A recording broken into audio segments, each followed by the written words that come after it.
आज इस काव्य पाठ को शिखर पे पहुंचा दिया बिटिया ने। और हमारे बीच दादा महेंद्र अजनबी बैठे हैं, जो हिंदुस्तान के वरिष्ठ ही नहीं बहुत बड़े कवि हैं। उन्होंने तब कविताएं शुरू की थी जब मेरा तो कम से कम जन्म ही नहीं हुआ था, और इन्होंने इतने देश में कवि दिए हैं, उनमें से मैं एक कवि आप लोगों के सामने हूँ। ये बड़ी कहानी है, फिर कभी मैं आप लोगों के सामने रखूँगा। उन्हीं के साथ एक वरिष्ठ कवि हमारे बीच में हैं, आदरणीय दादा मंजूल जी, मयंक मंजूल जी। हिंदुस्तान के इकलौते कवि हैं जो 1.5 लाइन का व्यंग्य पढ़ते हैं। इनके लिए जोरदार तालियां बजाएं। फिरोजाबाद से आते हैं और 1.5 लाइन में बहुत कुछ निपटा देते हैं, और इनको भी 1.5 ताली में निपटा दीजिए। मैं इनका स्वागत करता हूं। आदरणीय राधे राधे। मथुरा में आए और राधे राधे नहीं कही। बिल्कुल, मथुरा की बात ही अलग है साहब। मतलब यहाँ की जो आ जाए वो यहाँ का होके रह गया। मेरी माँ कहती थी, मेरी ननिहाल जगन्नाथपुरी में है, मेरी माँ कहती थी कि वो मथुरा की बेटी और गोकुल की गाय और कर्म फूटे तो बाहर जाए। यहाँ की भाषा महेंद्र भाई इतनी बढ़िया है। मैं बता रहा हूँ, पिछली साल मैं और ये प्रीतम जी दादा बम्बई में कवि सम्मेलन में थे, तो हम लोग ठेले पर जूस पीने पहुँच गए गन्ने का। बिल्कुल। तो एक लड़की आई साहब वहाँ, और उसने आके कहा, बोले भैया प्लीज गिव मी कारो नॉन। तो प्रीतम ने मुझसे कहा, बोले दादा ये कैसी भाषा है, हमने ये गारंटी से मथुरा की है। तो मैंने पूछा, बेटा कहाँ रहती हो? बोले अंकल मथुरा। मतलब यहाँ की, मैं आपको सही बता रहा हूँ। अब मैं पिछली साल वृंदावन एक कवि सम्मेलन में आया, तो वो कोई लोकल संचालन कर रहे, शुरुआती जो संचालन होता है वो कर रहे थे, तो वो भी ब्रिज गई है।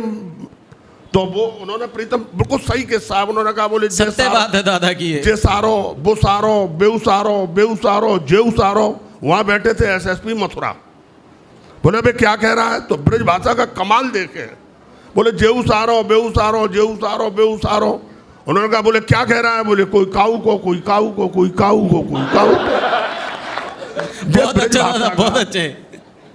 मेरी बहन ने शैल से ये कहा कि पुरुषों पे कुछ सुनाओ। महिलाओं पे बहुत बात हुई साहब, महिला सशक्तिकरण की बात हो रही है साहब। जिस देश की राष्ट्रपति महिला हो, इससे ज़्यादा क्या सशक्तिकरण करेंगे? और रही बहन मेरी महिला और पुरुष की बात, आपकी नगरी तो मंदिरों की नगरी है। मंदिर में एक एक चीज महिलाओं के नाम से है साहब।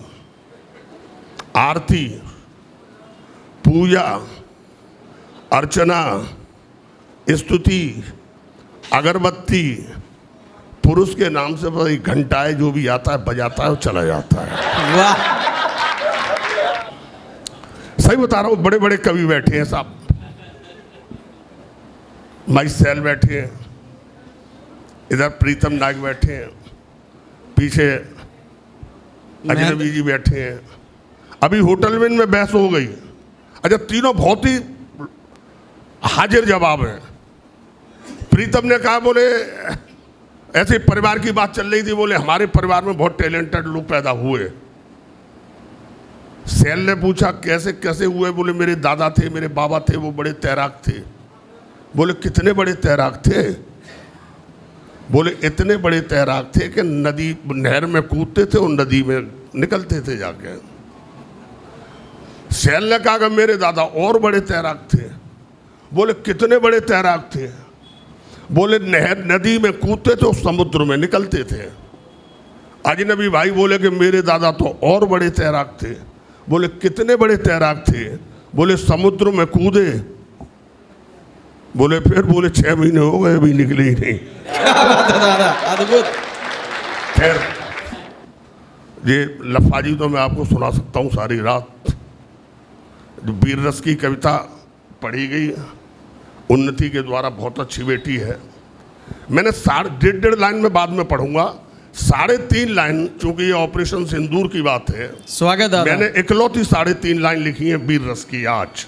स्वागत दादा, वो सुनाता हूँ आपको। स्वागत स्वागत। मेरे देश का वीर सिपाही आन बान और शान रखता है, जेब में परिवार का फोटो और हथेली पर जान रखता है। आहा।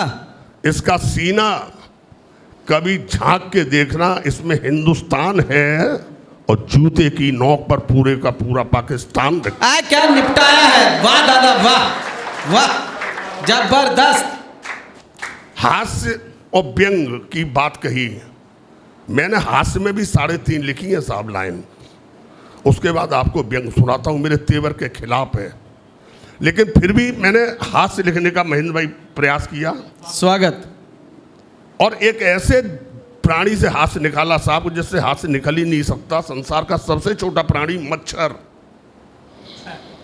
जो हमेशा हिंसा का शिकार हुआ, जो अपनी जीवन साहब पूरा कभी जिया ही नहीं, कि मच्छर ने मुझको काटा, मच्छर ने मुझको काटा, ये उसका जुनून था, और काटे हुए को मैंने खुजाया, ये मेरा सुकून था, और मैंने मच्छर को मारा नहीं महज इसलिए कि उसकी रगों में बहरा। आए हाय हाय, क्या बात है, क्या बात है, क्या बात है दादा, जय हो। रगों में बहरा। व्यंग का कवि हूं मूल रूप से, हाथ से तो जोड़ दिया गया है व्यंग के साथ। व्यंग साहब बड़े इशारों की भाषा होती है, इशारे में बात कही जाती है। आप तो यहाँ के एक हाथरस के बहुत बड़े कवि पैदा हुए, निर्भय हाथरसी, उन्होंने 1.5 लाइन कहा साहब, और आप व्यंग देखें, उन्होंने कुछ नहीं कहा, इशारों में बात की।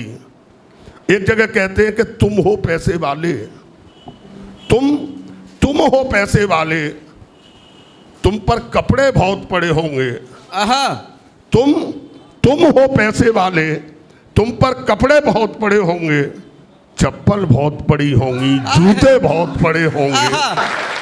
वाह, व्यंग इशारों की भाषा है साहब। एक और बहुत बड़े शायर पैदा हुए, जीरो बांधवी साहब जी, उन्होंने कुछ नहीं कहा, उनका व्यंग देखे, व्यंग है इशारों की भाषा। वो कहते हैं, स्वागत।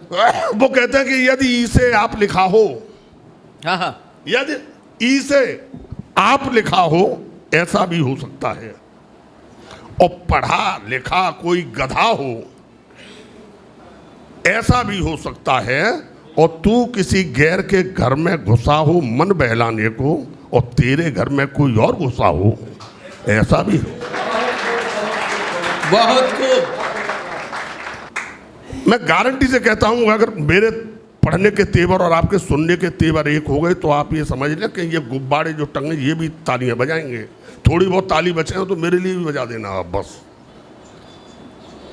1.5 लाइन में खाली एक व्यंग की परिभाषा बताता हूं महेंद्र भाई। व्यंग है क्या कि जन जन की पीड़ा जब तक संग नहीं होगी, और चोरों की बारात नंग नितंग नहीं होगी, और जिसको सुनकर अंतस्थल में द्वंद्व न हो, वो रचना कुछ भी हो सकती है पर व्यंग नहीं होगी। वाह दादा वाह।